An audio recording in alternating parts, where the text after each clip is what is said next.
We're back again. This is Wednesday, and we thank you for tuning in with us for this half hour. I wanted to make everyone aware that on December the 10th and the 17th, we're going to have a special speaker that's going to talk those 2 evenings about how social media directly affects the brain. This person has just completed some research on that, and we're going to have her present that information. So, just as a reminder of that as we go forward. Tonight, we're going to focus on some questions based on lessons we had last night. And the first question that we're going to address is last night it was mentioned that there are times we need to be selfish. And I would like for you, Alexis, to elaborate on those times. So not really adding too much on the mother aspect because I'm not one, but the times that I think it's appropriate, and I wouldn't even use the word selfish, but some people might. It may feel selfish, I would say, more of a feeling than what it is when you're basing it off of what you need, when you're putting yourself first in situations based off your needs. Some people may feel that it's selfish, but those times are not selfish. I think that's a misconception in this question as a whole.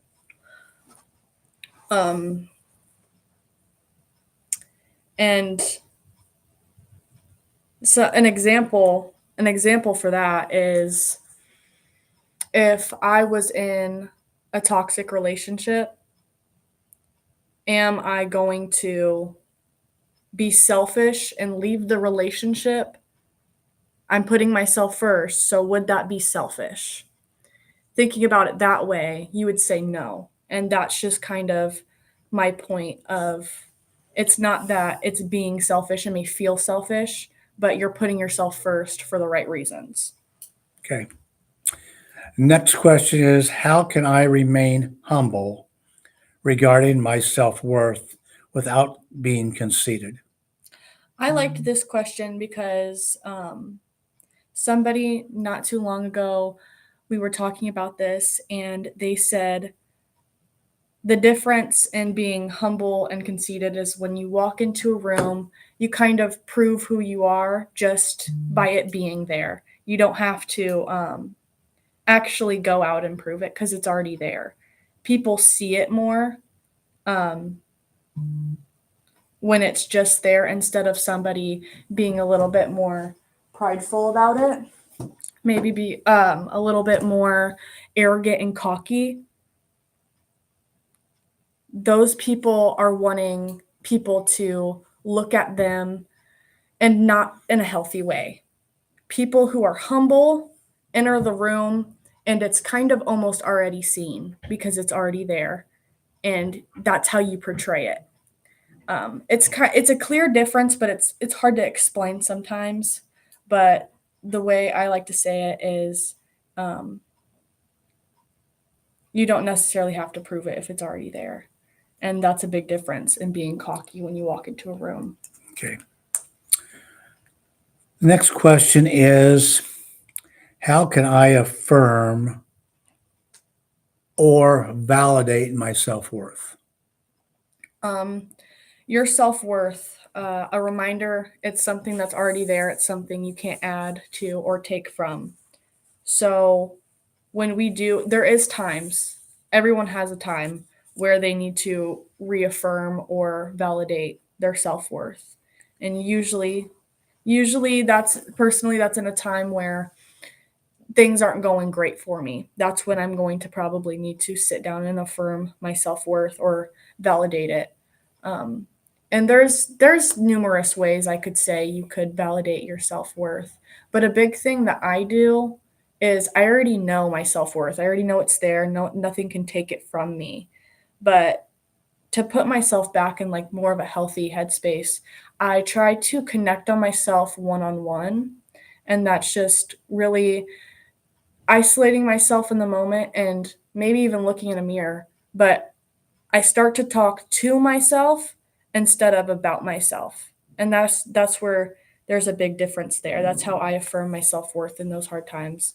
Um, Sometimes I just have to genuinely sit there and say the words out loud that I am worth it, but it does really help.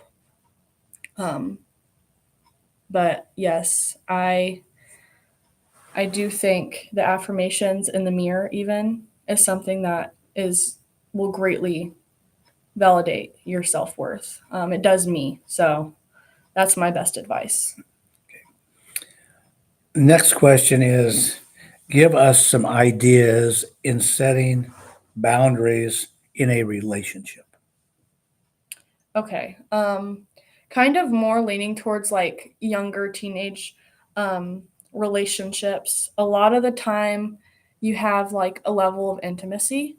So if one person doesn't want to go past hugging or holding hands or whatever the case may be, that would be a boundary in a relationship. Um that's somebody's personal value. They don't want to go past that point. And so that would be an example of a boundary in a relationship. Um, Another thing is if you're hanging out with friends, you're usually not going to let your partner or significant other dictate how long you hang out with that friend. That's where boundaries come more into controlling, is when somebody tries to tell you how long you should or shouldn't be hanging out with somebody. But if the other partner puts it in place that that's not going to be accepted, I can hang out with this person between this time and this time and we don't have to talk. That would be a boundary in a relationship, and a healthy one. I see that a lot. So I just kind of wanted to add like that detail in there. Okay. Um, Next question is, why do I feel my self worth is diminished when I fail at something? I think it's a normal feeling. I think it's definitely normal to feel like your world is crumbling down or you don't have a self-worth anymore, even though that's not true when you fail at something. I think that's definitely a normal feeling. Um, so instead of maybe asking why we feel that way, it's maybe we can ask what we do with that feeling. Because your self worth, it doesn't, like I've said previously, you can't add or take away from it. It's always there. And so when you look at facts and you look at your emotions, you're going to get two different conclusions. Emotions, you're going to feel like your self worth is diminished, but logically, realistically, it's not. And I think really the important thing is grounding yourself and taking the facts out of the feelings. Um, because it is normal to feel that way. But I even have to sit down and rethink, is this true or is this an emotion making me feel this way? And most of the time, I get to the conclusion of my self worth isn't diminished. This happened. It is what it is. I'm going to do better next time, whatever the case may be. But definitely a normal feeling. Okay. Next question is, what if I know my worth, but still crave attention from people who don't treat me right? I've been in this situation before. That's why I like this question. I've been in most of these situations, but I think this is also something that a lot of people go through. I know I shouldn't be doing this, or I know I have these boundaries in place for my, um, I want, for, because I know my worth, I have these boundaries in place. That's how I'm going to word it. Um, and when I like somebody, it is a lot easier to compromise my self worth to get them to like me back. Is something is, and I think that's normal, but it's not necessarily right. because your self-worth, like I said, we already know what it is. It can't be taken, it can't be added to. So if I am going to compromise my self-worth for someone to like me, it doesn't really make sense because my self-worth is already there, and if they like me, they already like me. So to compromise your self-worth into that is kind of a reach, maybe like even a waste of energy sometimes, because your end result of if that person likes you or not isn't going to change based off if you compromise your self-worth or not. So staying strong and holding boundaries based on your self-worth and acknowledging your self-worth, not compromising it. And if you get the result you get is kind of, I don't know how to say this, like how I want to say it, but when I crave attention from other people, it's for that extra validation. But I already have that validation because it's already there. And when we compromise the two, it can get messy. So, using that same example, if I was trying to do the most or get this person to quote unquote like me, but they logically already do, I'm not going to do this, that, and the third, even though that's against my self-worth. I don't want to do anything against my self-worth. This is a hard one to answer sometimes. Well, I think you've answered it. I think it is a difficult one I can go long with it, and because yeah. most of us, if not all of us, seek the approval of other people, Yeah. even when we don't really need to. Mm-hmm. So let's move on to the next question. Yes. And it is, how can I remind myself of my worth after I've made a mistake or made a bad decision? That's a big one because a lot of the time when we do make a mistake or we do mess up, whether big and small, especially if it's affecting somebody else in a way, that really hits home for me. It makes me feel like crap. So, and that's okay. I think it's okay to feel like crap in those moments. I think it's okay to feel everything you feel. But we do have to get to the point where we have to remind ourselves that that mistake doesn't define who we are. We do a lot of things, even the good things. We try to say that the good things define who we are too, and that's not always the case. Um, and so when you take a step back and you reground yourself and you take the facts out of the feelings, I made a mistake. It is what it is. You have to move on. Dwelling on anything like that is going to take away a lot of experience and opportunity that you could have in your future. And so allowing yourself to feel and know the mistake that you made, that's step 1, but you have to also know that you know how to do better, whatever the case may be, that you will hold yourself accountable to that mistake and you move on, because that's the best way you're going to grow out of that situation. Otherwise, you won't grow. You will spiral. That's what I do most of the time. I will spiral if I do not ground myself in those moments. Okay. How can I help a friend who clearly doesn't see their worth without sounding judgmental?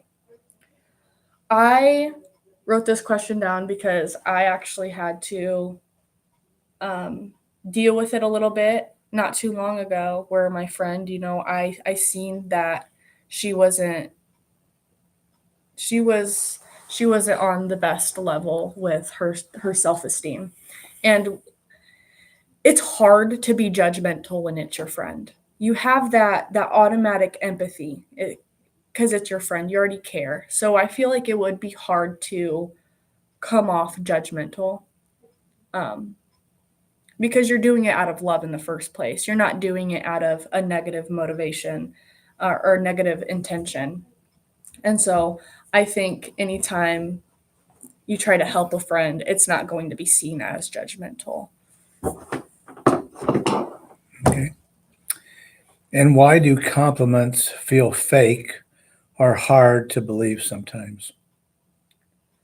I think that's because sometimes we don't believe them, and sometimes they're not believable. Uh, and in my case, I've, especially in middle school, my middle school days, I really self-sabotaged. I just, any compliment I was ever given, I shoved out. I didn't allow it to be applied to me. So that person would give me a compliment, but I wouldn't apply it to myself because I never did in the first place. And so it kind of goes back to, it doesn't matter what they think, it matters what you think. I think that's huge because in that moment I didn't feel good about myself, and even though other people did, I still didn't believe it. And if you switch that, I feel great about myself, other people don't, but I still believe it. So that's why I feel like compliments do feel fake and not believable sometimes, because I don't believe it, because I just simply don't have any desire to apply it to myself. And sometimes I think it's life. Sometimes I think you'll always come across maybe a compliment that feels a little uncomfortable, you can say, or something that you don't believe because you don't feel it. And that's okay. But I feel like sometimes we grow out of that. Okay. A couple more questions here. When is it appropriate to walk away from a toxic relationship? Okay, so mother aspect, it would be a little difficult because for me to answer specifically, because for one, I haven't been in that position, but thinking about that position, you're not just thinking about you. Most of the time there's a child involved. And so in that aspect, it's a little different. But if there's not a child involved, it's a teenage relationship or whatever you want to call it, and it's becoming aware to you that it's toxic, whether other people are, hinting at you, or even when you fully understand the toxicity in the relationship, when it's compromising your worth, I think that's an appropriate time to walk away from a relationship. I don't think any toxicity needs to be entertained any longer than it already has. And so that's more of like a simple answer, is when you acknowledge the toxicity, to not let it drag on, and maybe use it as a life lesson. Apply it with boundaries, because that's a great life lesson where you can create boundaries from. But yes, definitely when you acknowledge it, walk away. Okay. We have one more. Okay. What should I do when people call me too confident or full of myself? So I think it depends on necessarily the situation. I don't think being too confident is a thing. I think that what that really refers to is being arrogant, is being too confident. And if somebody is walking in a room and they're arrogant and they're cocky and they're trying to tell you that they're this, and that,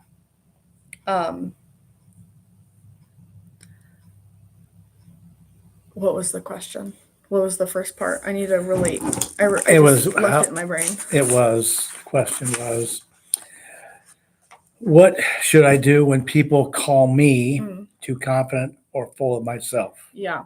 And when we do get, I guess I've never been in like a many situations where somebody has called me that, but I have been before. And in this situation, I have to kind of have a different understanding, a different perspective, because I can take what they said, I'm being too confident. And I can take that into a lot of different perspectives, but most of the time I have to understand why that person is saying that. Um, and sometimes it's because that person feels arrogant themselves and they have to tell me that I'm arrogant. Sometimes people reflect the things they feel about themselves onto other people. And sometimes when you're getting called too confident or too conceited, that can be the case. But sometimes we can be. In certain situations when we kind of have that high of we're doing good. And I don't even need to practice this because I already know I'm going to be amazing at it. I'm really bad. Even with math, sometimes I get too confident and I'm like, I already know how to do it. And so I don't look over the things I need to look over and I'm missing my answers. And the people who aren't necessarily great at math are getting these answers correct. And so now I am feeling some type of way about myself. But what happened in the first place was I wasn't being humble. I know that I'm smart and I'm capable and I'm good at math, so I need to study it like everybody else. I'm not better than anybody. And that's the difference when it comes to like being humble or being too confident or conceited is that word humble. Because I know that I'm really smart in the math subject, but I still have to put in the work and the effort like everybody else to get the same result. And I don't know if that necessarily, like, if that makes sense, but I think you've explained it just fine. I hope it does. I hope that what I think- put makes I sense. think you just explained it just fine. Okay. So those were the questions we had this week. We'll be back again next Tuesday at 5 o'clock. If you have any comments or questions, you can direct those to ken@hopeandanswers.com, and we will answer those questions immediately for you, so that you can move on with where you're going.